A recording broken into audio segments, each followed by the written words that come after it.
A visionless vision. The future of streaming is exactly that. A major entertainment CEO said the quiet part out loud, regularly, for a long time. And it confirms what we've seen so far and what a lot of us predicted. Innovation through repetition of the previous iteration. No, really. Here we go.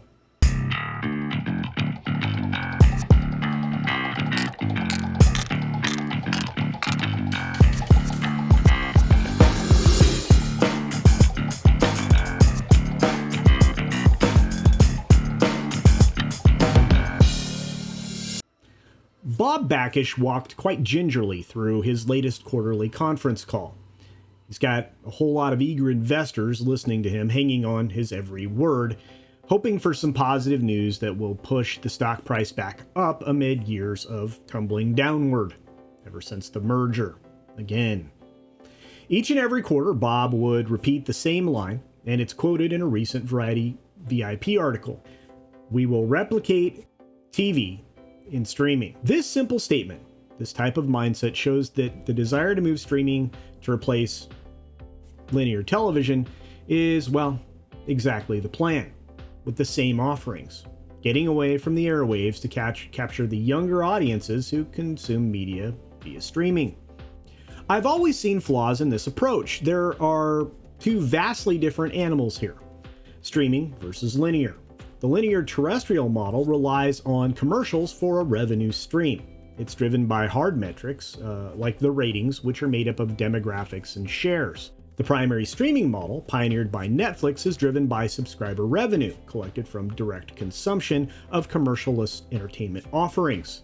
This started to shift over time as the new market entrants offered up commercial-supported models that were merely reflections of the diginets on the linear terrestrial side of the equation.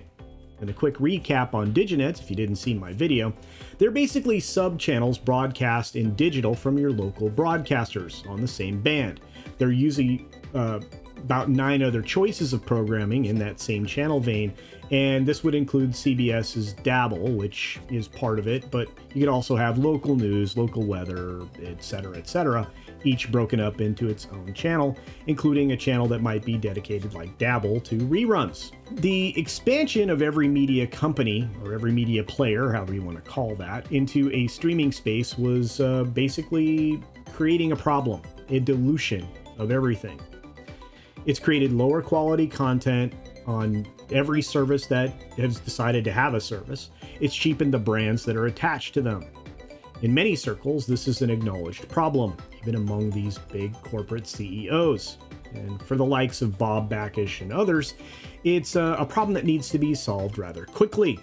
Merging Showtime's streaming leg into Paramount Plus's offerings, which is his proposed but misguided solution, is only one of the more recent solutions proposed by one of these CEOs. It will also be incredibly costly, as merging the services will require changes to the bundled service agreements that they have with the different cable and satellite providers. That's going to cost money on the front end. So look for an ad tier version of, let's say, Showtime made available on those cable providers as part of a bundle, much like Peacock had to do to get, cable bundlers to go along with them. As the article here, the Variety Plus article that I'm using as a reference point, points out, this move is driven by some very dire economic circumstances. Those pressures are really hitting media companies in a way that they really weren't prepared for. And so they're all reacting for the same reason, money. And of course, this will likely result in everything that we predicted. We've been talking about it for a while. A bundling of streaming services that look remarkably like your cable package that force you to cut the cable to begin with. Remember that? So strangely, the more things change, the more they stay the same, saying goes, and I'm not kidding. The value in all of these services just continues to slide. The proof of that, in fact, is that most streaming subscribers only watch one show per quarter on any given service, 60% or more in many cases. This means that there are very few offerings that are gathering attention on any of these platforms And no wonder it's really easy for them to cut a show after 1 or 2 seasons, because there's no value in it. Speaking of no value in something, recreating the thing that people abandoned doesn't look all that smart to me. I guess more people will go looking for independent entertainment elsewhere. Wouldn't it be ironic if all of these media companies actually pushed even more consumers to YouTube, Odyssey, and Rumble? I think it would be fitting. But hey, what do you think? Is the shifting sands of streaming causing a malaise in consumers and consumer behavior? Is the quality of programming on all of these streaming services to blame? Is merging due to economic pressures a continual evolution now? I think that might be the case, but are you faithful to any of these services at all? I think these are some good questions. Feel free to answer any, if not all of these questions down below, and offer your thoughts, on any of these subject matters. I'm genuinely curious what you think. Speaking of alternative entertainment, be sure to support independent creators here on these various platforms, in particular the ones that I mentioned. It's one of the only ways that we're going to continue to get diversity of thought and insight, since the algorithms right now are all built towards the mainstream channels. You can actually spur the growth of your favorite creators by sharing, commenting, liking any of their videos, and of course, if you're subscribed, that really does help. I know they will appreciate it, and so do I. With that, be sure to take care of yourself, take care of others, wash your hands, of course, because it's good hygiene. And until next time, bye.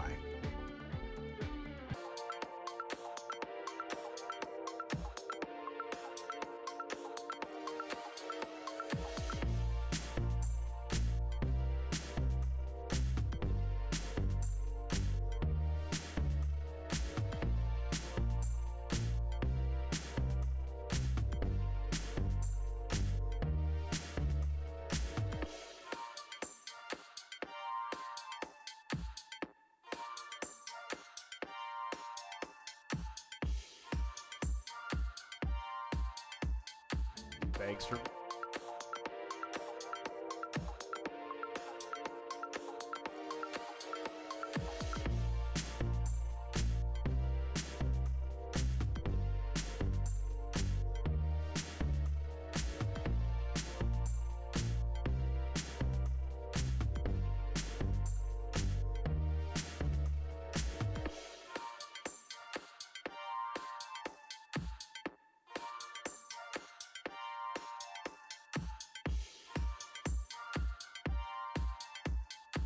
Thanks for visiting today.